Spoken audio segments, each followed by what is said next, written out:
இப்ப உங்களுக்கு புரியுதா சார்? வக்கரம்ங்கிறது ஏன் வந்தது? நல்லா போயிட்டு இருந்த வக்கரமாகணும். சனி நீசம்ங்கிறீங்க ஏன் சார்? சனி நீசமாகும் போது ஏன் பிறக்கணும்? அதாவது நீதிபதியை கொன்னாலும், நீதிபதியை திட்டினாலும், நீதிபதியை தகாத முறையில அடிச்சாலும், நீதிபதி ஏதாவது செய்தவனாலும், 7 வயது போகலினாலும் அந்த சனிதான் நீதிமான். அவங்களுக்கு துரோகம் செஞ்சால் அடுத்த ஜென்மாவில் சனி நீசத்தோடு தான் பிறக்கணும். எப்படி புரிஞ்சுங்களா சார்? நீங்க என்ன கர்மாவை விதைக்கிறீங்களா தானே? கால மூலமா இருக்கிறாரு ஒருத்தர், அது சனியோட ஆதிக்கம். அந்த கால மூலமா இருக்கிறவங்களை அடிச்சு துன்புறுத்தி மத்த முன்னாடி வீர சூழல் இருந்தா அதோட பரிமாணங்கள் எல்லாம் அந்த கால மூலமானதுனாலதான் 7 நாடு சனியில எல்லா சொத்தும் இழந்து போறதுக்காக. புரியுதுங்களா? நீங்க என்ன நினைக்கிறீங்களோ அதுதான் வேலை செய்யுங்க, கிரக வேலை செய்யுங்க. நீங்க செஞ்ச பாவத்துக்கு பரிகாரம். டீ வந்துருச்சு. அம்மா டீ சாப்பிடுங்க. நீங்க ரொம்ப சுவாரஸ்யமா கேட்டுட்டு இருக்கிறதுனால அமைதியா இருக்கிற மாதிரி தெரியல. நீங்க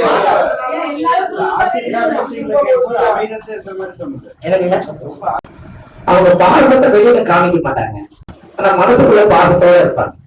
பயன்படாத திட்டங்கள் எல்லாம் மனசுக்குள்ள நிறைய வச்சிருப்பாங்க. பயன்படாத திட்டங்கள் பெரிய திட்டமா போட்டு வச்சிருப்பாங்க. அவங்க கடைசிக்காகவே கௌரவத்துக்காக வாழக்கூடிய நட்சத்திரம் அஸ்வினி நட்சத்திரமே.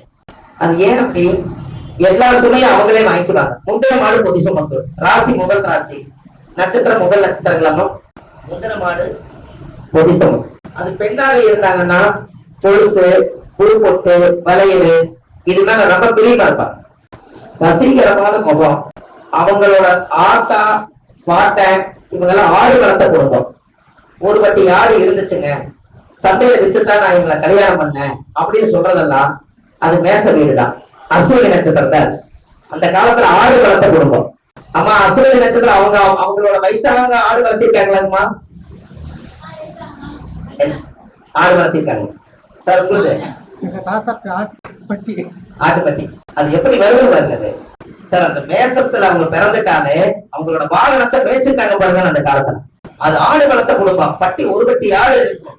பொழுதாடு வரைக்கும் போய் மேய்ச்சிட்டு பொழுதோட பட்டியில அடைச்சிட்டு வந்து பெரும் தண்ணி காய வச்சு மேலோட குளிச்சுட்டு அப்புறம் சாப்பிட்டுட்டு அப்புறம் தூங்குவாங்க. மறுபடியும் காலையில எந்திரிச்சு ஆரம்பிச்சு. அது மேசம் அப்படின்னாலே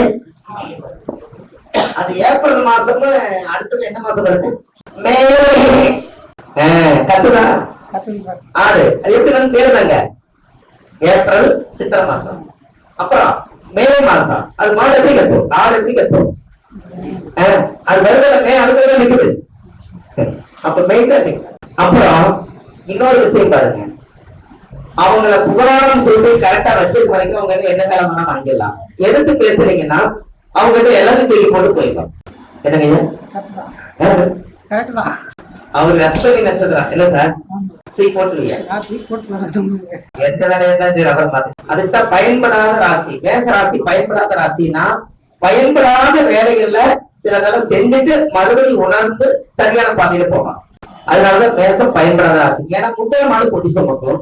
அதனால எல்லா நாளாச்சும் போவாங்க. அந்த சுமையெல்லாம் சுமந்து பார்த்ததுக்கு அப்புறம் தான் இது எதுக்கு நம்ம அவங்களுக்கு உழைக்கணும், நம்ம குடும்பத்தை பார்ப்போம், நம்ம குழந்தைகளை பார்ப்போம் அப்படின்னு எப்ப திரும்பி வரும்?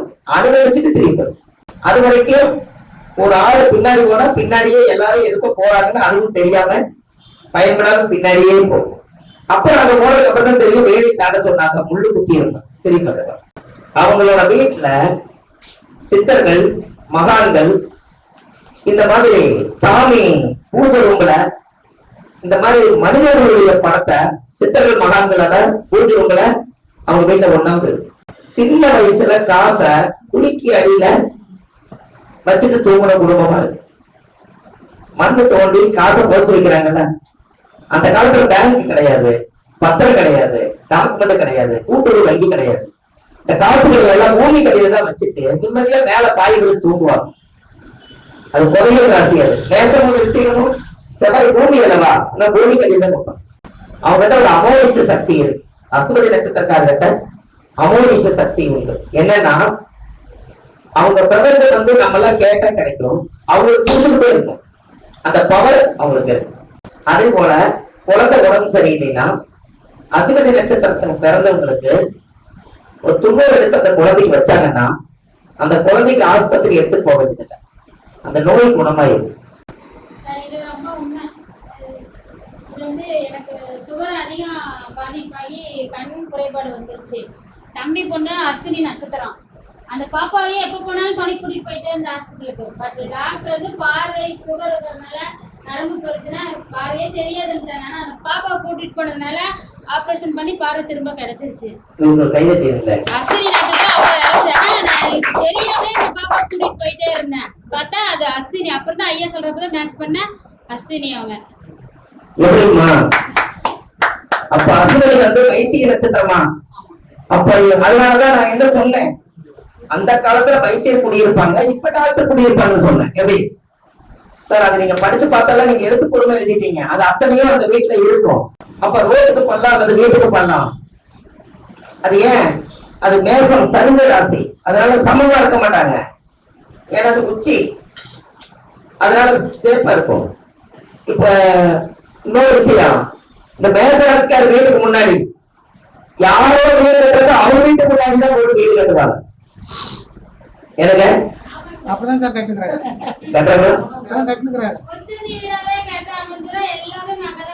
அப்படிதான் யாரு கட்டினாலும் எங்க இடத்துல பாருங்க.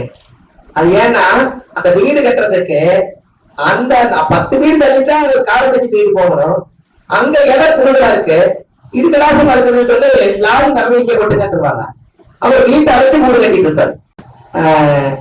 அந்த காலத்துல அந்த மாதிரி எல்லாம் பாருங்க. அந்த ஒரு எப்படி அந்த ஜாதகத்தை இப்ப நட்சத்திரத்தை வச்சு உங்க வீடு இப்படித்தான் இருக்குது, நீங்க உங்க வீடு பக்கத்துல ஒரு மரம் இருக்குது, உங்க வீடு பக்கத்துல ஒரு கோவில் இருக்குது, அது மணி யோசை கேக்குது, இது எல்லாம் நீங்க ஒருத்தர் ஜாதகமே தெரியாதவருக்கு இப்படி அஸ்வதி நட்சத்திரம் சொன்னா உங்ககிட்ட ஏதோ ஒரு மிகப்பெரிய ஒரு அமோரிசி விஷயம் இருக்கு, அவங்க எவ்வளவு நம்புவாங்க? ஏன்னா ஐயா அஸ்வதி நட்சத்திரம் என்ன ஆமா இவரு நம்ம வீட்டுக்கு வரவே இல்லை, அந்த வீட்டுல அங்க அடையாளம் போல கரெக்டா சொல்றாரு. அப்ப உண்மையாலுமே இவர் வந்து பார்க்காம சொல்றாருன்னா இவர்கிட்ட ஏதோ ஒரு சக்தி இருந்துதான் செயல்படுத்துது. அப்ப இவங்களை நான் மதிக்கணும், நாம இவங்களை பார்த்த கையெழுத்து கும்பிடணும் அப்படிங்கிற எண்ணத்துக்கு ஜோசியர் அந்த சரியான வார்த்தையை சொல்லித்தான் வாழ்க்கையில ஜெயிச்சிருக்கேன். நான் என்னுடைய ஜாதகத்தை எங்க தாத்தா பார்த்துட்டு வயிற்றுல கரு உருவானவங்களுமே இவரு கப்பல்ல பிறப்பாருன்னு சொன்னாராம் என்னைய. அந்த ஜாதகத்தை பார்த்து வயிற்றுல கரு உண்டாயிருக்குதுன்னா இந்த குழந்தை பிறக்கும், ஆனா கப்பல்ல பிறக்கும் அப்படின்னு சொன்னாங்க. இது எப்படி சார் கப்பல்ல பிறக்கல? எங்க ஊர்ல கப்பல்ல எப்படி பிறந்திருக்கும்? கிராமம் பரிசு அந்த ஊர்ல இத்தனை வருஷம் வைக்கல, 2 வண்டி ஓடுது.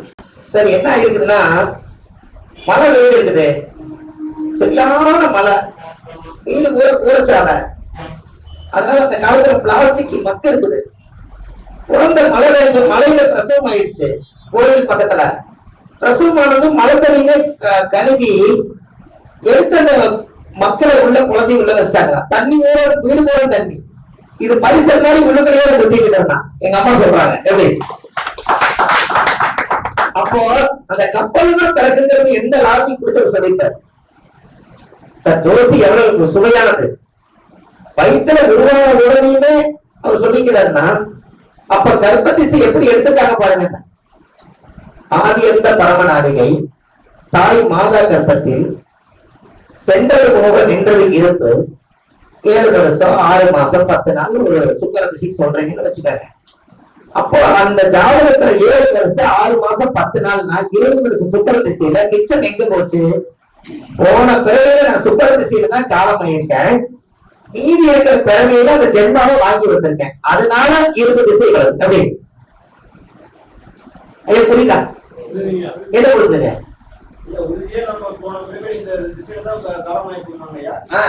அதானே விட்டு போனதே உங்களுக்கு நட்சத்திரம் என்ன சார்? சரி போன ஜென்மத்தில் என்ன நட்சத்திரம் சார்? அதே உங்களுக்கு ஐயர் என்ன சொல்றாரு? உங்களுக்கு ராசி நட்சத்திரம் தெரியல, ஜென்ம நட்சத்திரம் ஜென்ம ராசி நாமதேசம். அப்ப ஜென்மம் ஒரே நட்சத்திரம் தான் எல்லாத்துக்கும். அப்ப அந்த திசையில நீங்க பிறப்பீங்க. நான் சித்திரை மாசம் சூரிய உச்சையா, நான் சித்திரை மாசம் பிறந்தையா, யாருக்குமே ஜென்ம நட்சத்திரம் ஜென்ம ராசி நாமதேசியானா தீர்க்காயில் தீர்க்க சுமங்கலி சித்தியத்தம் அப்படின்னு ஒரு பிராமணர் ஐயர் சாமிகளை சொல்றாருன்னா, அவருக்கு ஜாதகமே தெரியலீங்கன்னு கூட சுபம் மாரிமுத்து நாமதேசியானாம், ஜென்ம நட்சத்திரம் ஜென்ம ராசி நாமதேசியானாம், தீர்க்காயில் தீர்க்க சுமங்கலி சித்தியத்தம் அப்படின்னு அவர் சொல்லும் பொழுது, நம்மளுக்கு நட்சத்திரம் தெரியலீங்கன்னா கூட சாமிக்கு தெரியுமாமா நம்மளோட பேருக்கு என்ன நட்சத்திரத்தை உங்களுக்கு பிறந்திருப்பாரு. அதனால பிராமணர் என்ன பண்றாருங்க, ஜென்ம நட்சத்திரம் ஜென்ம ராசின்னு சொல்றேன். எல்லா 7 ஜென்மத்துக்கும் ஒரே நட்சத்திரம் தான். ஆன்மா என்னைக்கும் அழிவதில்லை, உடம்பு மட்டும் அழிஞ்சிடும். கரெக்டுங்களா ஐயா? அம்மா கூட கொஞ்சம் முடக்கு ராசி பத்தி சொல்லுங்க ஐயா அப்படின்னு கூட மெசேஜ் காலையில போட்டிருந்தாங்க. அது என்ன முடக்கு ராசி?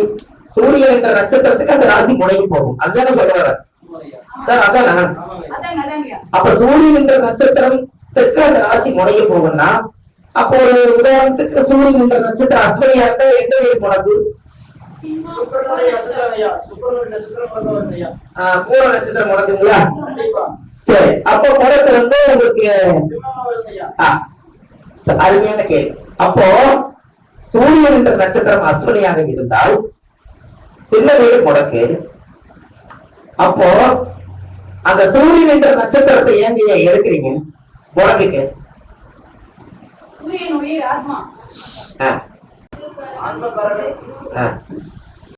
ஒரு தாயுடைய கருவறையில அப்பாவோட உயிர் கருவையை கரு விதைய உருவாக்கி எல்லா நாளும் அவங்க குடும்ப சந்தோஷத்துல வாழ்ந்திருப்பாங்க. அப்பெல்லாம் எல்லா நட்சத்திரத்தினாலும் வாழ்ந்திருப்பாங்க. அப்பவெல்லாம் அந்த கரு பிடிக்கல.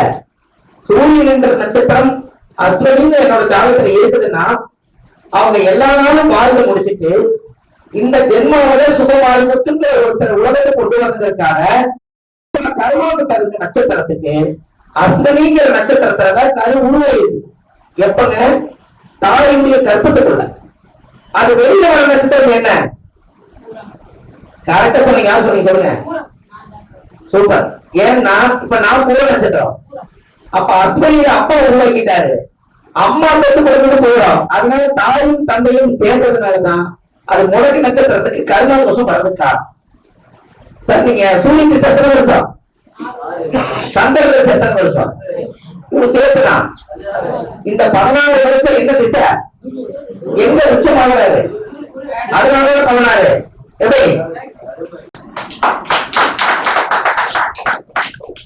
சார் அந்த 14 வருஷத்தை எப்படி எடுத்தாங்க? மேசத்துல இருந்து 12 வரைக்கும் என்ன மீனம் வருமா? மறுபடியும் மீனம் வரைக்கும் என்ன 12? மேசம் 13, ரிஷபம் 14, மிதுனம் 15, கடகம் 16. அதனால 16 வருஷம். எப்படி வருங்களா ஐயா? கரெக்டா கணக்கு. சனி எத்தனை வருஷம்? பாருங்க கூடவே. கடகம் 14, துலாம் 19. அப்ப துலாத்துல வந்து என்ன கிரகம் உச்சம்? எத்தனை வருஷம்? 19 காலகட்டம் கண்டாங்க இல்லையா? அப்ப நமக்கு முன்னாடி சித்திரை யோசிச்சு வச்சாங்க இல்லையா? பாருங்க சொல்லுங்க சார். அப்போ ஒரு குழந்தை உருவாக்குறதுக்கு தாயுடைய கர்ப்பத்துல எத்தனை மாசம் குடியிருக்குது? சந்திரனுக்கு எத்தனை வருஷம்? அப்படியே கனெக்ட் ஆகுது இல்லைங்களா? சூரியன் 6 வருஷம். சூரிய ஒளி எத்தனை மணிக்கு? அப்ப எல்லாமே கால்குலேஷன் தானுங்க ஐயா சார். எல்லாமே சயின்ஸ் தான். நீங்க பேப்பரை வச்சுட்டு குறி சொன்னாலும் கிரகத்து போய் வந்தாங்க. உனக்கு நேரம் தெரியலையே புரிய மாட்டாப்பா சொல்றது புரி. சரி, எப்பத்தான் நேரம் தெரியாதுன்னு கேட்டா, ஆணி போய் ஆவணி வந்தா உங்களுக்கு ஜாதகம் நிறைய போயின்னு சொல்ற. அப்ப ஏன் வாயில் எது வருது? ஆணி மாசம் சூரியன் எங்க இருப்பார்? கடகத்துல. ஆவணி மாசத்துக்கு வருவார், சிங்கத்துக்கு வருவார். அதுதான் ஒரு நல்லது நடக்குன்னு சொல்றது தம்மா. என்ன குறி சொல்ல வந்தாங்க சார்? சொல்லுங்க சார். என்கிட்ட ஒரு சக்தி இருக்குன்னு சொல்றீங்க. உங்களை படைச்ச அப்பா அம்மாவுக்கு கூட சக்தி இருக்கட்டும், ஆனா பிரபஞ்ச சக்தி குடிச்சுத்தானே வர முடியும். கரெக்டுங்களா ஐயா? அப்போ அந்த சூரியன் என்ற நட்சத்திரம் ஒரு தாயுடைய கருவறையில இருந்து தொப்புள் கொடி அறுக்கும் நேரம் சந்திரனுடைய சார நட்சத்திரத்தை படித்த திசை வரிசை நீங்க எடுக்கிறீங்க. சந்திரன் திசை, சந்திரனுடைய நட்சத்திரம். எங்க நட்சத்திரம் வந்து அஸ்வினி நட்சத்திரம்னா சந்திரனை கொண்டு மேசராசியில போட்டு அது கேது திசைக்கு அஸ்வினி முடிச்சுட்டு சந்திரன் வரைங்க. இப்படி ஒரு உதாரணம். ஐயா உங்க பேர் என்னங்க ஐயா? மூர்த்தி ஐயாவுக்கு ஒரு கேள்வி. உங்களுடைய நட்சத்திரம் என்னங்க ஐயா? உங்களுக்கு நீங்க என்ன திசை நடக்குதுங்கய்யா? சார் இவர் வந்து உண்மையிலே ஒரு துளாராசின்னு சொல்றாரு. நான் என்ன பண்றேன், இவர் விருச்சிக ராசியில வாழ்றாருன்னு. சார் அவர் சுவாதி நட்சத்திரம் துளாராசிங்களாமா? அவர் விருச்சிக ராசியில வாழ்ந்துட்டு இருக்கிறாருங்க. சார் புரியல. சார் புரியல. ஓகே சார், நீங்க பிறகு என்னது சார்? எவ்வளவு இருப்பு? 4 வருஷம். வெரி குட் ஐயா. அவர் வந்து ராகு திசை 4 வருஷமா. 4 வயசுன்றது ராகு திசை.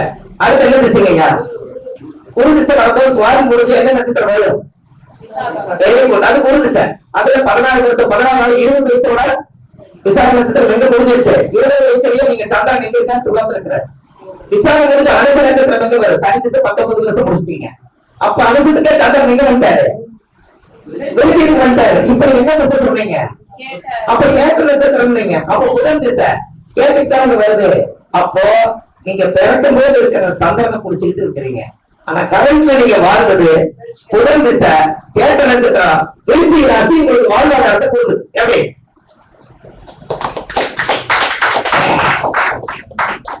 என்ன சார் உழைக்கிறீங்க? சார் சொல்லுங்க சார். லக்கணத்துக்கு 30 பாயிண்ட், லக்கணாதிபதிக்கு 70 பாயிண்ட். எப்படி? லக்கணத்துக்கு 30 பாயிண்ட், லக்கணாதிபதிக்கு. ஏன் அப்படி? நான் பிறந்த போது எனக்கு பொள்ளாச்சு. எத்தனை வயசுல? நான் 13 வயசுல. நான் 13 வயசுக்கு அப்புறம் எனக்கு வயசு 43. நான் 30 வருஷமா நான் திருப்பூர் தான் இருக்கேன். அப்ப லக்கணம் பிறந்த போது 30 பாயிண்ட்.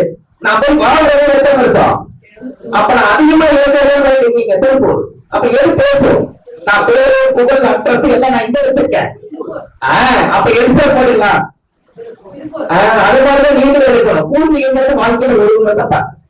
அப்ப இவர் ஜாதகத்துல நட்சத்திரத்துல பிறந்து அவருடைய வயசு வரும்போது அந்த நட்சத்திரத்தை கடந்து வந்து அவர் ஒரு ராசியை விட்டு இன்னொரு ராசியில அவர் வாழ்றதுங்கிறது முதல்ல ஒரு தெரியணும். எப்படி புரியுதா? அப்ப அவருக்கு விருச்சிக ராசியில தான் இப்ப சந்திரன் போயிட்டு இருக்குது. கரெக்டுங்களா? கரண்ட்ல என்ன போயிட்டு இருக்குங்க? சந்திரன் போயிட்டு இருக்குது. அப்போ புதன் திசை நடக்க போது கேட்ட நட்சத்திரத்தை கடந்து கேட்டில அவங்க இருக்க. அப்போ என்ன சார்? அப்போ ஒரு ராசி விட்டு சுவாதி விசாகம் அனுசம் கேட்ட இவருக்கு 4ஆம் திசை நடக்குது. இந்த 4 நட்சத்திரத்தை இப்ப கடந்து வந்துருக்காருல்ல. அம்மா இவருக்கு நட்சத்திரம் 4 இல்ல. பிறந்த இடத்துல நீங்க இருக்கீங்களா சார்? சுவாதியில நிக்கிறீங்களா? இப்போ சுவாதியில இருந்து குழந்தை காப்பீங்க. குழந்தை எப்படி இல்ல சார்? நீங்க குழந்தை எப்படி இல்ல சார்? நல்லா யோசிங்க. கல்யாணம் முடிக்கும் போது ஒருத்தன் டேட்டா பார்த்து கொடுப்பீங்களா? பொருத்த பார்க்க பொருத்து பார்க்கும் போது ஒருத்தன் டேட்டா பார்த்து கொடுப்பீங்களா? அதான் கொடுப்பீங்க. கரெக்டா சொல்லுங்க. அப்போ குழந்தைய பிறக்கும் போது இருக்கிற டேட்டா பார்த்து கொடுக்குறீங்க. அதே பிறந்த குழந்தைய போட்டா எடுத்து இந்த குழந்தை பொறுத்து பார்த்து கொடுக்காம இப்ப கரண்ட்ல இருக்கிற மாப்பிள்ள பொண்ணு எது கலங்காரம் பண்ணி கொடுக்குறீங்க சொல்லுங்க சார். கரெக்ட். அப்ப நீங்க வளர்ந்ததை காமிக்குதா இல்லையா? அப்ப நீங்க எங்க இருக்கிறீங்கன்னு தெரிஞ்சுக்கணும்ல சார். நான் பூர நட்சத்திரத்துல பிறந்தேன். இப்ப பூரம் வந்து ஒரு 7 வருஷம் இருப்பு. பூரம் முடிச்சு, உத்தரம் முடிச்சு, அப்புறம் அஸ்தம் முடிச்சு, சித்திரம் முடிச்சு, செவ்வாய் முடிச்சு, இப்ப ராகு 5ஆம் திசை எனக்கு ராகு திசை இப்ப நடக்குது வைங்க. எனக்கு விருச்சிகத்துல அப்ப பூரத்துல இருந்து ராகு வந்துருச்சு. அப்ப ராகு எங்க வர்றாரு? இங்கே நீங்க சொன்ன சுவாதி வெட்டாவே இல்லையா? அப்ப நான் சிம்மம் எனக்கு வேலை செய்யல, சுவாமி எனக்கு வேலை செய்யுது சார். பிறந்தது வெட்டுறீங்க. அப்படி இல்லையல்லங்க. நீங்க கடந்து வந்த பாதை சொல்லு. நீங்க பத்தாச்சல இந்த பக்கம் கரண்ட்ல எங்க ஓடிட்டு இருக்குது? சுவாதி முடிஞ்சு நீங்க அங்க விட்டீங்கல்ல. அப்போ இனிமேல் அப்ப அது விருச்சிக ராசியில கேட்ட நட்சத்திரத்துல நீங்க இருக்கிறதுனால அப்ப விருச்சிக ராசிக்கு மேட்ச் பண்ணி பாருங்க, சரியா வரும். ஒருத்தர் 7 நாடு சனி வந்து வீடு வாசல் கட்டிட்டு சொல்றாங்க. 7 சனியில பண்டுள்ள நாட்டை விட்டு பரதேசம் முடிச்சிருந்தான்னு சொன்னாங்க. அவரு பிறந்த போது அந்த ராசி தயார சனி அவர் கடந்து வந்த நட்சத்திரம் வேற. எப்படி ஐயா புரியுதா? நட்சத்திர சாதத்துல அவர் வயசு தாண்டி விட்டாரு. அங்க வேலை அங்க இருக்குது. அவர் அங்க வச்சுட்டாரு. அவர் வந்த பாதி இங்க இல்ல. அதோட அவர் பாதிக்கல. இப்ப புரியுது உங்களுக்கு சார்? புரியுதா சார்? நல்லா தெரியுங்க. இப்ப எல்லாத்தோட ராசியில கொஞ்சம் நகர்த்துங்க. பிறந்தது ஒரு இடம், வளர்ந்தது ஒரு இடம், இருக்கிறது ஒரு இடம். கரெக்டா? அப்ப அதே மாதிரி உங்க ஜாதகத்துல ஜென்மத்துல பிறக்கும் போதுதான் உங்க ஜென்மம். ஆனா நீங்க இப்ப கரண்ட்ல எங்க இருக்கீங்கன்னு பாருங்க. அந்த நட்சத்திரத்துக்கு ஒரு அர்ச்சனை பண்ணுங்க. உங்க பசங்க செய்யுங்க.